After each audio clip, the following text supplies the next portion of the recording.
for being here to talk about a really interesting panel on data encryption. And we have 3 experts here on the panel.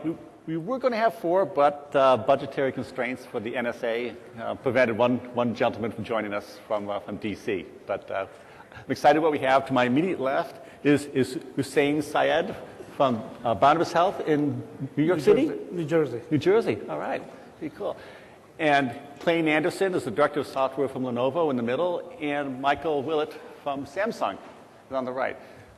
The plan is to have an open discussion and bounce some ideas around on data encryption and self-encrypting drives. We will have at least 10 or 15 minutes at the end for questions and answers, so if something comes up and stimulates you're thinking a little bit, then be prepared, and we'll have time to discuss that at the end before, I think there's a drawing or giveaway or something that before the TCG session breaks up. So with that, let's get started. And I guess I think I'll start by letting the panelists warm up and give a brief introduction of themselves and what their responsibilities are at their organizations. Go ahead, Michael. Oh, well, I'm represented twice on the panel, as you see, so I get to talk twice as much as the others. Michael Willett, I'm a storage security strategist with Samsung. And just to mention what my favorite subject is, and that I'll be talking about later, self-encrypting drives. Samsung was the first solid-state vendor to produce a TCG-based self-encrypting drive.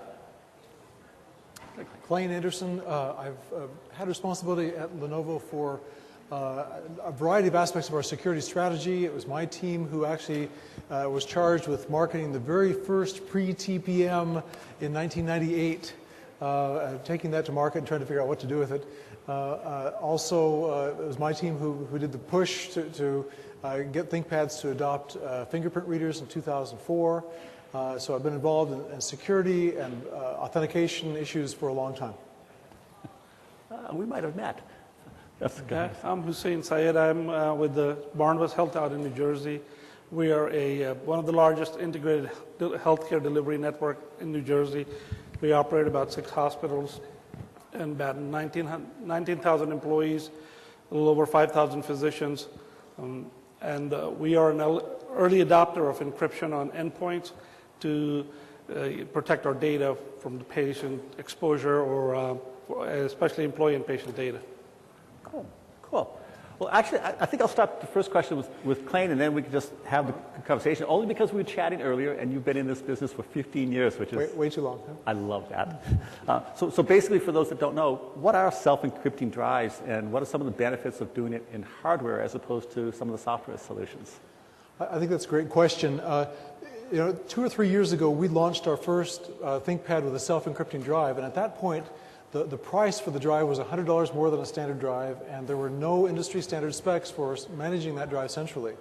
So with the Opal specification now from the Trusted Computing Group, now there is a standard way to manage these drives. The price difference because of volumes has come down to, I think in our case we charge a couple of dollars, I think it's around $3 or $4 extra for a rotational Opal drive versus a non-encrypting drive. And of course, the advantages are significant. You get better performance because the encryption is happening in the drive rather than in software on the machine. You get better compatibility because there are no software conflicts. The software that does the encryption is invisible to the operating system and applications. And then there's some improved security there as well. Lack of susceptibility to memory cooling attacks and that sort of thing. Oh, cool. Yeah, actually, I wish I knew some of the data, but I think it might have been Samsung I was talking to before. That said there's some incredible amount of disk drives that when leases expire or they send them out for service contain confidential data and businesses don't even know that stuff is on the drive as it goes out the door. It's just yeah, and the key is to remove them and have them shredded and degoused and then securely transported to a shredding facility, and that's a fairly hefty cost to the end user community. Was that one of the motivations for Barnabas Health? Barnabas Health? Is that it? Barnabas Health. Yeah. That was one of it. The main focus was to comply with the HIPAA safe harbor regulations. If you have an encrypted drive and you can prove that the data is encrypted and not accessed, unauthorized access, then you're exempt from any breach notifications. Got it. Yep. So that was our primary impetus to go to self-encrypting drives, actually go to encryption. We used to use TrueCrypt initially, then went to a software-based encryption, and there were a lot of problems with that. Performance was one of them. And then the doubtfulness that whether a user tampered with the encryption or not was another. But with the self-encrypting drive and enabling it on the BIOS side, you can simply enable it. There's no gray area. You can prove that it's encrypted. And there's really no performance issues, especially when you have nurses out in the field with larger databases on their laptops. And if using an agent-based encryption, there's a huge performance trade-off there. Whereas with a self-encrypting drive, there is really no performance issues there. Okay. Yeah, I did help. Back in the day for me, I used to, when I was being product line manager at RSA Security. RSA Secure PC was one of my products. It was a software-based encryption thing, but performance was definitely one of the issues there. Just picking up on what Clain said, if you think self-encryption, what does that mean? It means the encryption hardware itself is built in the drive. It's not over on the CPU or in some other box or some other bump in the wire or somewhere indirect in the communications path. It's directly in the storage system itself. If you think about it, that's the most natural place to encrypt stored data is where the data is stored. I mean, I would hold, as an advocate of self-encryption, that it's a historical accident that we really have these indirect methods, these software-based methods, where you encrypt data over on a CPU, put it back on the drive, bring it off the drive to decrypt, go back and forth, because at that time we didn't realize the intelligence that a drive itself has. There's a powerful computing engine, very optimized engine in the drive itself, a very closed, dark, secure environment, and lots of memory, lots of extra memory. So it's an ideal environment for implementing security. If we'd only thought of it some years ago, we wouldn't be in the process, as many customers are now, of retrofitting this hardware-based solution in place of the software-based solution, which has a lot of vulnerabilities. And if you're an IT manager managing a deployed software encryption system, you know that it's a real pain to new systems that go out. You have to do this initial encryption time that could take hours, and then if you want to do some service on it, you may have to decrypt and then re-encrypt again. Yeah. With self-encrypting drives, all those time lags go away. Of course, those drives are encrypting all the time. You're just changing the password from blank to something else. So initial encryption time drops to zero. Yeah, I mean, it's just a matter of creating some documentation for the help desk or the rollout team to be able to enable that and then hand it off to the end user and let them log in with their credentials, and it's done. Unlike the olden days when their laptop had to be brought back for 18 to 36 hours, depending on the processor speed and the amount of memory in that box. So you get all the performance, all the same density, but it's transparent, right, to the application, so you really don't. I mean, how do you suggest customers get going with self-encrypting drives? Is there a learning curve? Really no learning curve. I guess it's to be built into your life cycle, your device life cycle model, so that you don't have to put out all those dollars all of a sudden to buy self-encrypting drives and then put them in your laptops or high-risk desktops. If it's made part of the life cycle process, as new devices come in, they come out with the self-encrypting drive, they're enabled, and they're rolled out to the users. And you see an immediate, value there because now the user's performance is improved. They're happier, although they have to, enter more than one credential, but that's really not a big issue there for them. Okay. Actually, I had a few factoids last night that I wasn't watching the Oscars. I was bouncing around, and one thing I found was a PricewaterhouseCoopers information breaches survey. It's just 2012, so it's fairly recent. And they said 47% of large organizations reported security breaches caused by staff with lost or leaked confidential information. So is that kind of ring true with what you're discovering? And is that one of the big drivers of the compliance? I was going to mention that earlier. I've been around security maybe too many years, but those of you in security realize how difficult it is to quantify to a CEO or the C-level organizations the value or the price of a security implementation. Because typically on a good day, nothing happens. Well, that's hard to quantify for the CEO. But encrypting stored data is one of the most quantifiable requirements, business requirements, compliance requirements I've seen, because most of the states, I think 48 or so states in the United States, a number of foreign countries, and the EU itself have promulgated what are called data breach notification laws that say if you breach personal or confidential data, expose it in some fashion, either through loss theft or mishandling, that you have to notify the public, which can be embarrassing, can be expensive, can bring a whole army of lawyers into play, and actually a number of companies have folded due to the embarrassment and the loss of trust due to breach notifications. But as you mentioned, if you can prove that you had the data encrypted at the time that it was lost or stolen or misplaced, then you don't have to breach notify. And companies like Panelist Institute and others have quantified on a per record basis the cost of an average breach. And it's in the several $100 range, with some large breaches costing millions of dollars to the corporation.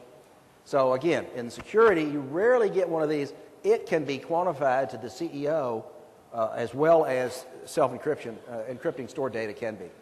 Yeah, I mean, it's easier to quantify once you have a breach, right? Then Right. You have to That's true. Right. It's a positive statement, yes. And I think Very Michael positive. has hit on a key point here, and that is that all of us here are security people, and the people making the decision as to which machine to buy, which drive to buy, are typically maybe a parallel organization. And so you need to find a way to influence that decision before it happens, rather than trying to talk people into how to solve something after it's already been done. And compliance is a language that crosses those boundaries. Yeah. People to understand compliance and penalty, right, when you talk about this. That's the key, is to get into the business process and try to make it a business issue, not a security risk, but a business risk. Exactly. They understand business risk. They know when they have to spend money and when not to have to spend money. Right. So that can help shape the conversation.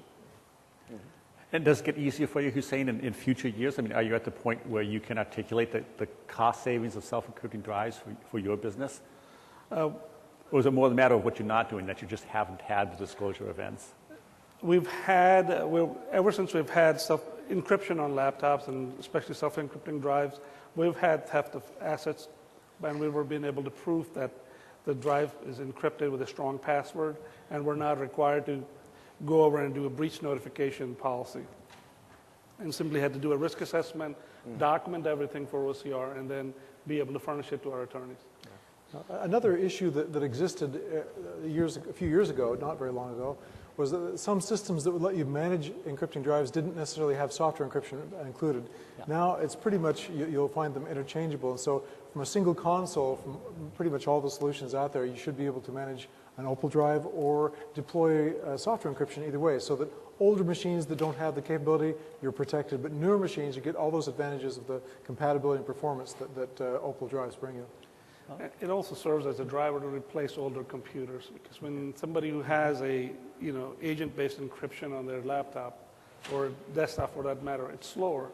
And when they see somebody getting a newer laptop with a self-encrypting drive and it's much faster, they're prone to go to their manager and ask, it's costing them cycles in using their computer. Just to mention, the Trusted Computing Group standards on this were promulgated by the Storage Work Group. It was an unprecedented, and continues to be an unprecedented cooperation of a highly competitive marketplace. All the drive manufacturers, that is both the hard drive manufacturers and solid state drive manufacturers, have been meeting on a weekly, daily, nightly basis now for some number of years, very cooperatively developing this standard because it benefits all of us. And the specs have been published for a number of years, the base specs. So it's a very stable technology. Some of the companies in the hard drive business are on a third and fourth generation of self-encrypting drives, so very stable technology, as I say. And what our large customers are doing now, I mentioned earlier, was staging the rollout. In other words, you do have to buy new hardware, but it can be part of your 3-year, your laptops are on a 3-year to 4-year, 5-year basis. So part of your normal rollout, maybe the road warriors first, if you want to prioritize people in terms of equipment. So there's a very normal way to roll this technology in the normal replacement process. You don't have to bulk substitute or bulk replace, across your enterprise. Do you find the same thing, Clain, at Lenovo? It's more of an evolutionary process as equipment retires or as IT projects overhaul?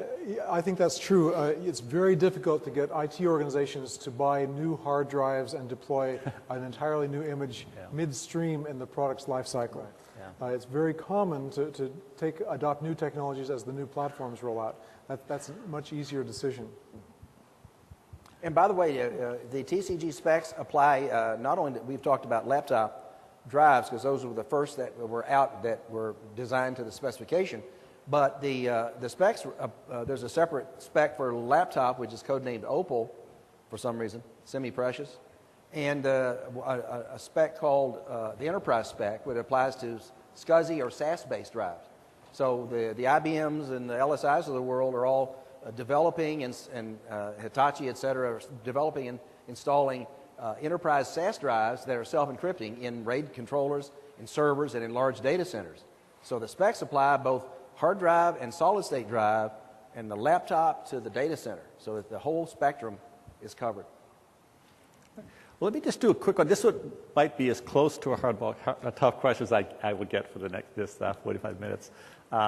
There's something I found from InfoWeek in 2012, and it's on key management. And it says only 36% of organizations are confident in their ability to properly manage encryption keys so data can be recovered as needed.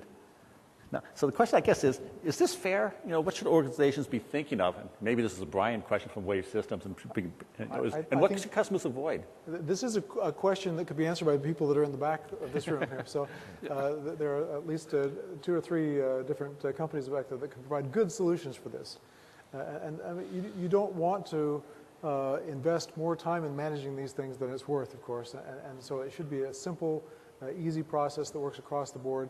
Ideally, you know, everybody has to recognize that there are Macs in organizations now too, and so if you have a single solution that will manage PCs, Macs, Linux, it puts you in a much stronger position, and there are those solutions there.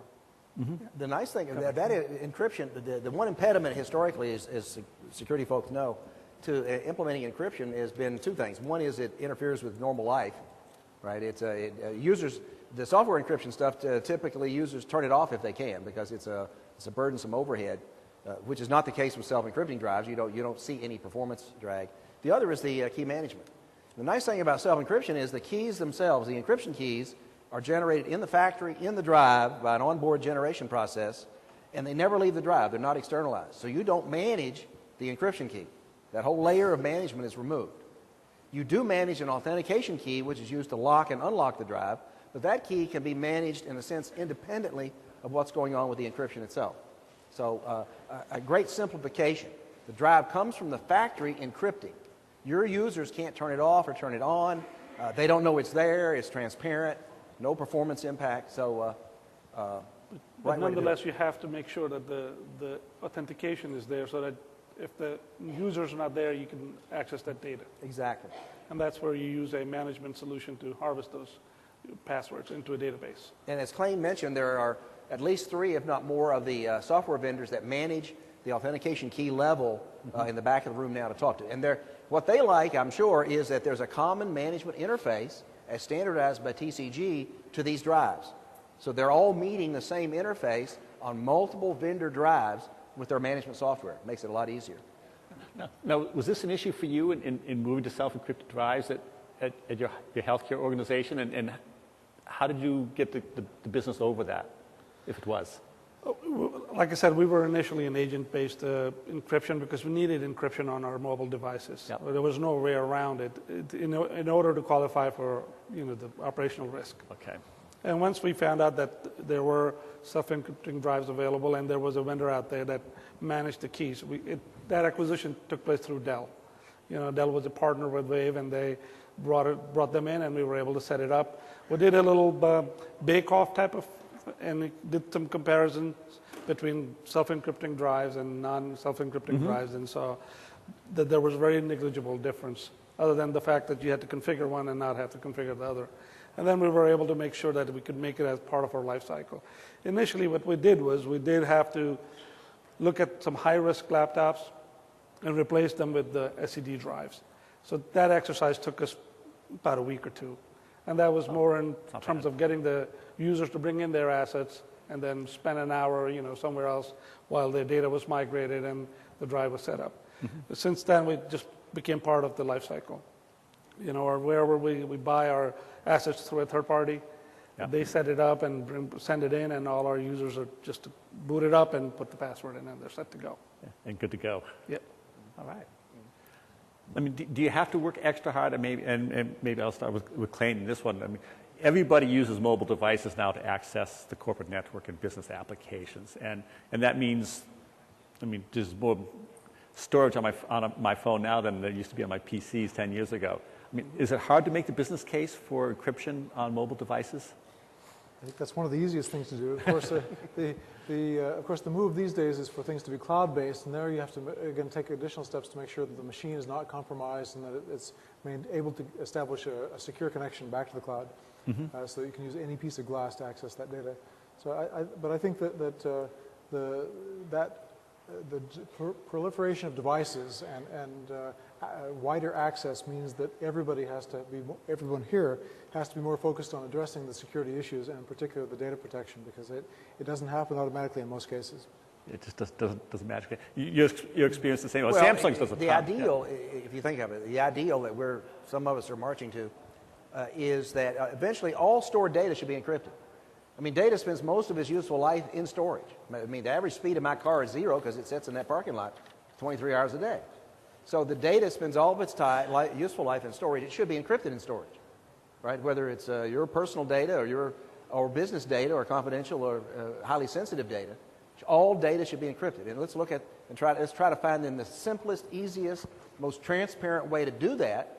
And I think it's to do the encryption in the hardware device that's storing the data itself.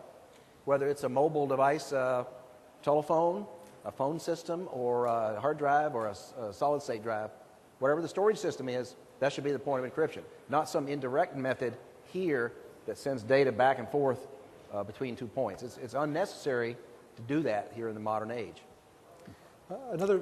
We mentioned earlier, too, questions about performance. I think that if anyone here has made that change from a rotational drive to a solid-state drive, they understand the performance deltas that happen there. But if you take a software encrypted rotational drive and then move to a hardware encrypted solid-state drive, the performance difference is blinding. You're just amazed at that, and it doesn't go away. I mean, I've had my Samsung SSD Opal drive in use now for most of a year, and the performance is just still extraordinary.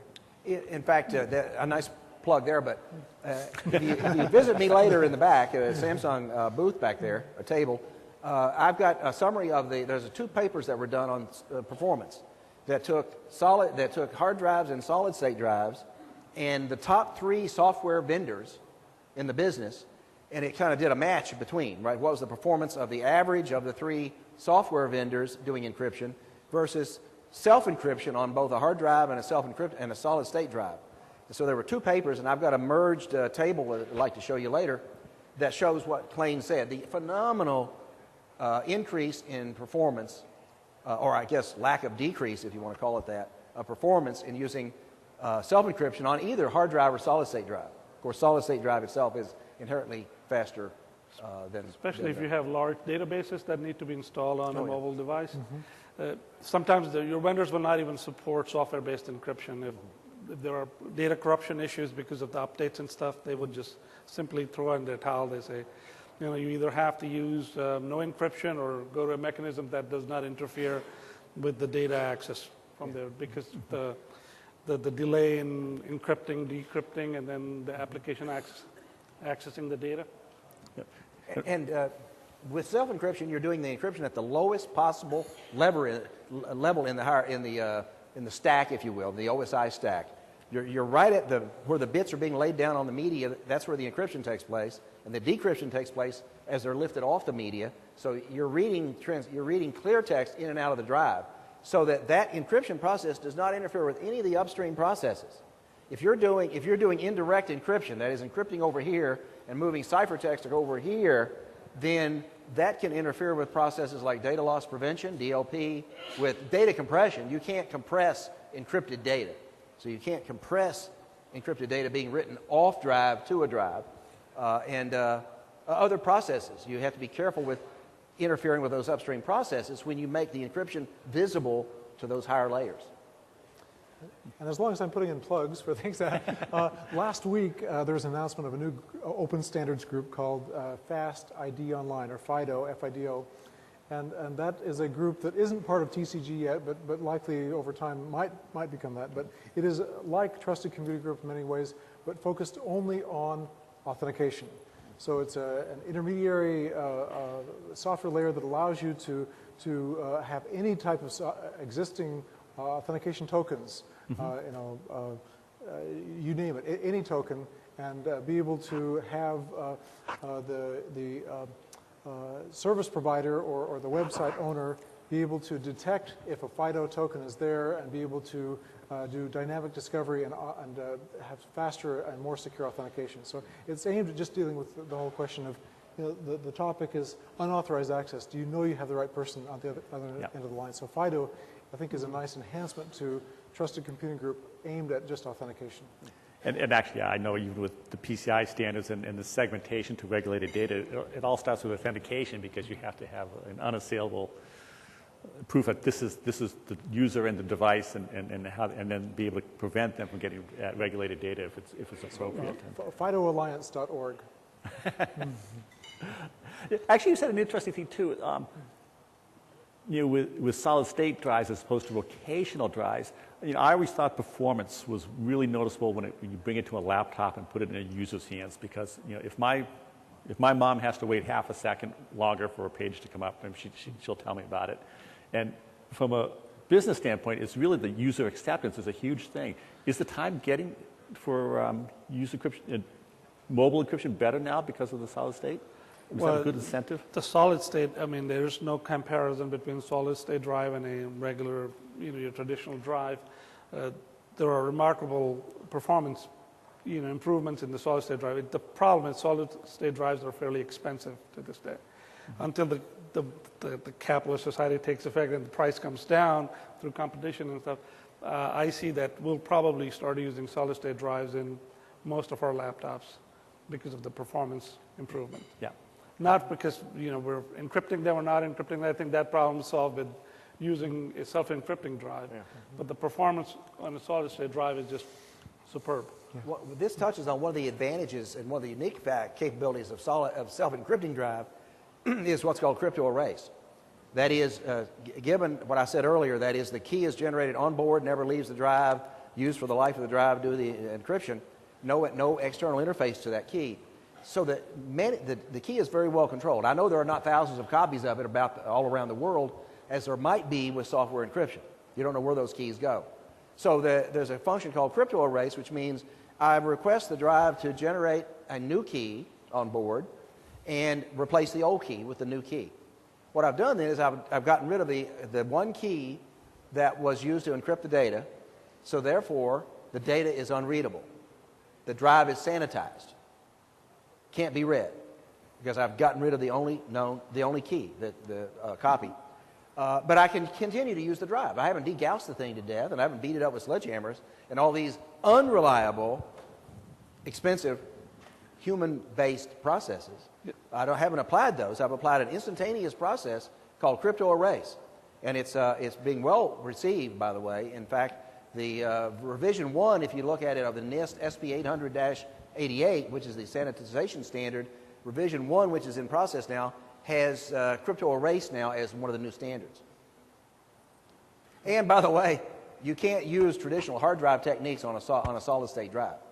Overwriting, the studies at UC San Diego have shown repeatedly that all hard drive techniques of overwriting, and you can't degauss, of course, it's an electric device, it's not a magnetic device, and so on. None of those hard drive techniques apply to sanitizing a solid state drive.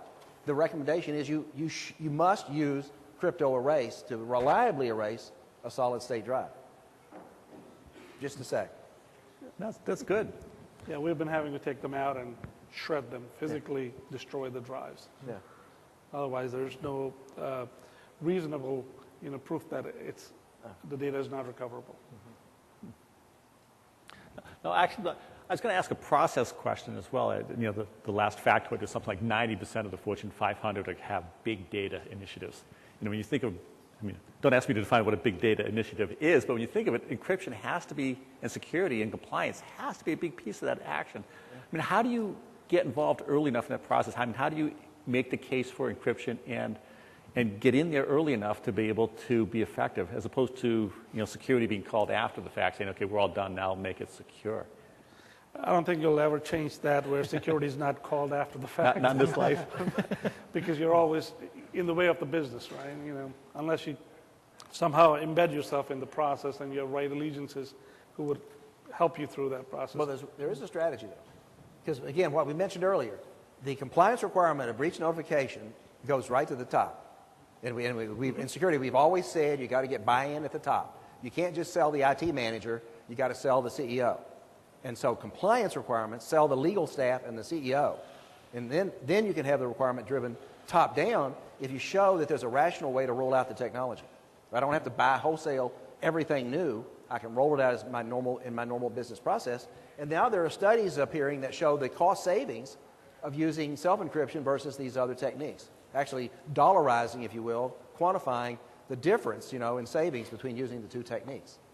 I think it's important to recognize, too, that big data is a collection of lots of pieces of small data. And if you start by encrypting the small data, then you'll have less of a headache later on. Yeah, or Splunk would call it machine data. Well, actually, we have about 5-10 minutes left before we start the Q&A. And so there's plenty of time, and I only have one more question to ask, and that's really, take a few minutes, and what 2 points would you like the audience members to take away? If they could remember 2 things in terms of protecting their content or recommendations of how to sell this in their organizations, what 2 recommendations would you make? And then we'll just go right down the line.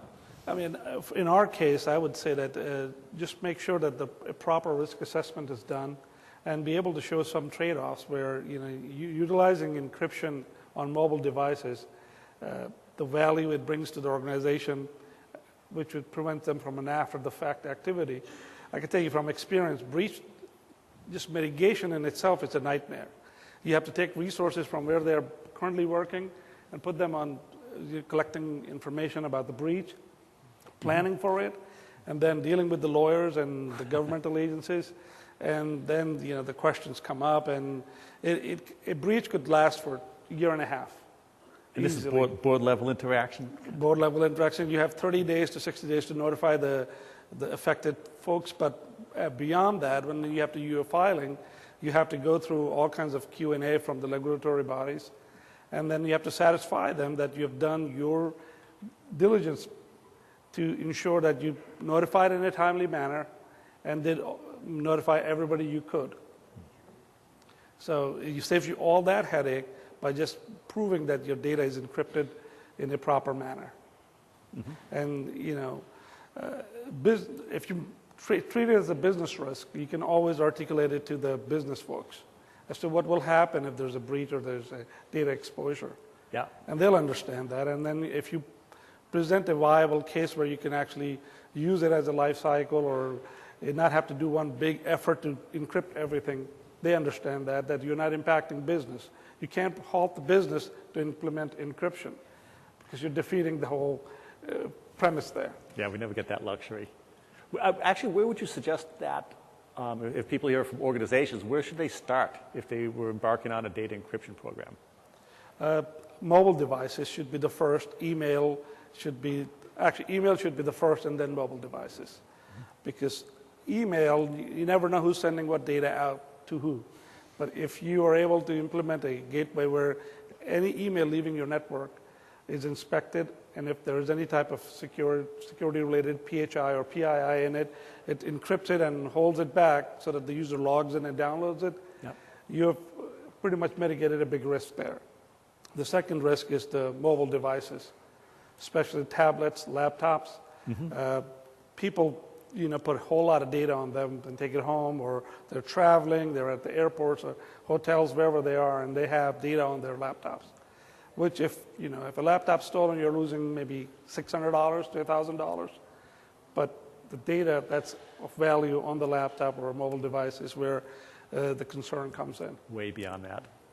Clain, I know you're involved in a lot of big deals with Lenovo. And all of you security people are now going to have to be salespeople for a little while, and that is to go sell the rest of the organization on the merits of Opal drives. And you have lots of good reasons behind it. You've got, the cost difference is asymptotically approaching zero, right? You're getting to no price difference, or very close to that right now. The performance is better, the compatibility is dramatically better, and so really there's no reason not to push ahead and sell the organization on adopting Opal self-encrypting drives. So I have a question for you. So when should we expect that it should be a cost neutral for having an SED drive in a desktop versus on a solid state? On solid state, you may notice that the NAND prices are dropping precipitously. That's good and bad, I guess, from a vendor point of view. But there's expected to be a 30+% drop in solid state drive prices on average this year alone. So it's a tremendous drop. So that price difference is going away rapidly. I mean, I think we've got 512 gig solid state drives now that are price competitive, if you will, when you consider some of the other gains in productivity and performance. So this is the year of very severe price drop in solid state drives. So I think with that leveling off, taking that dimension out, the self-encrypting idea really comes into play. You really need to use self-encryption with solid state. And rotational drives, at least from our perspective, the cost delta is sub $10. Okay.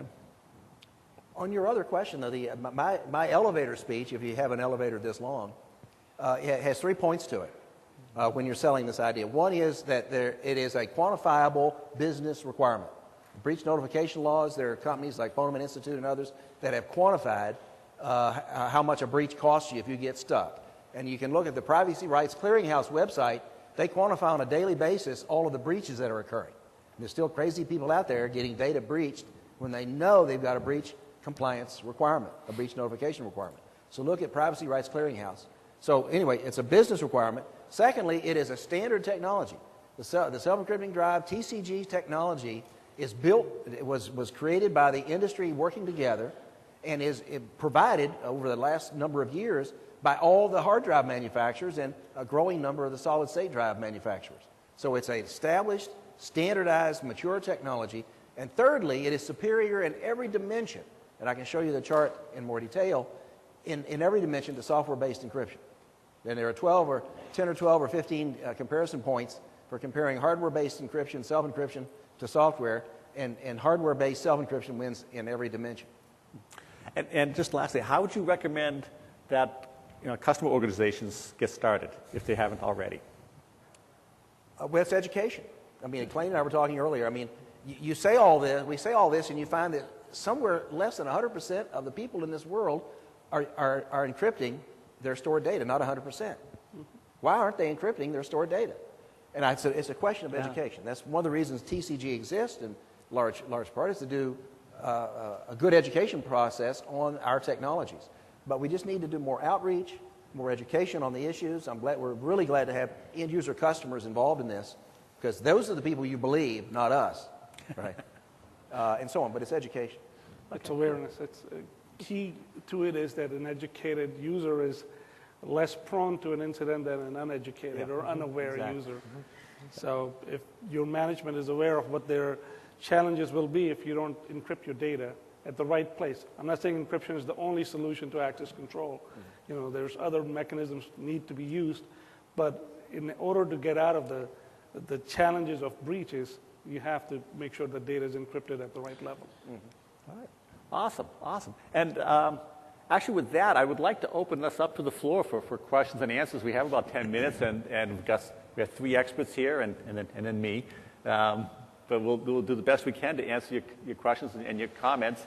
And TCG, and one thing I could say as people are coming to the mic is, I've been helping TCG for a few years, and each year this gets more and more full and more popular. And so you can just see the success of the standards and the technology is taking hold between the vendors in the back room and just the audience participation. So we have about 5 minutes. So yes, sir, I guess we'll just give us your name and go for it. Yes, my name is Alexander Volynkin. I'm with US CERT at Carnegie Mellon University. And I have a couple of questions. One question is related more to standards. Michael and I already had a conversation earlier today, slightly related to this, but key management problem. We know that security of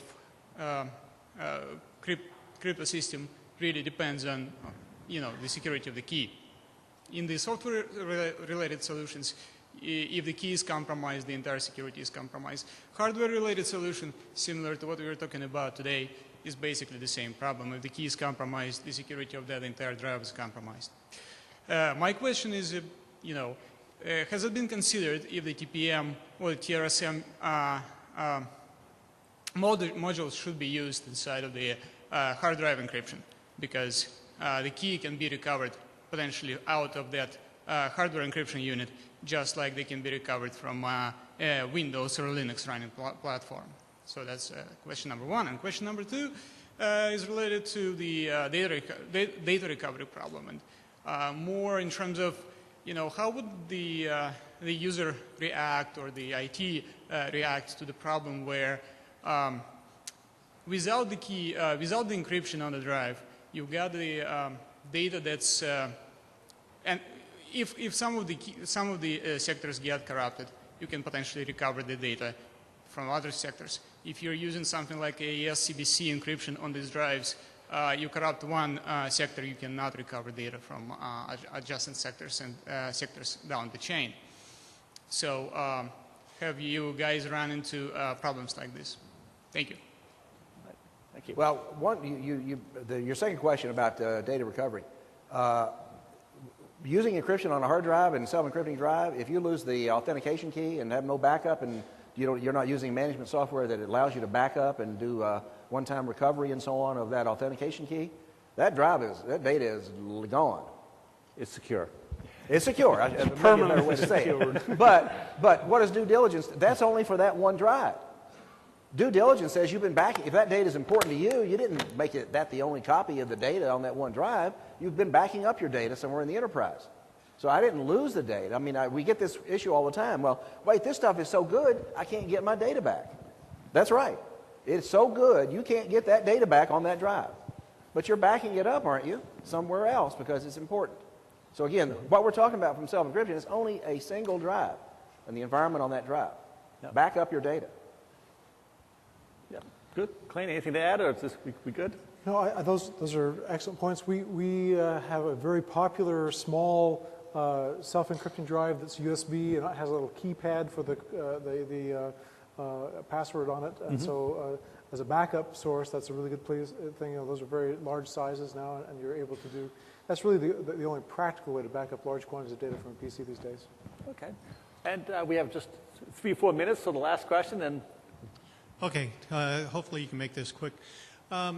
With mobile devices, we're talking about self-encrypting drives, but if you were to do a good, better, best, maybe in the healthcare industry, and you have devices like Apple iOS devices that are encrypted devices, but not necessarily self-encrypted drives, is that good enough for your HIPAA standards? How do you do a good, better, best in that model? It is, but what you have to be able to do is demonstrate that it's encrypted and it's not at risk.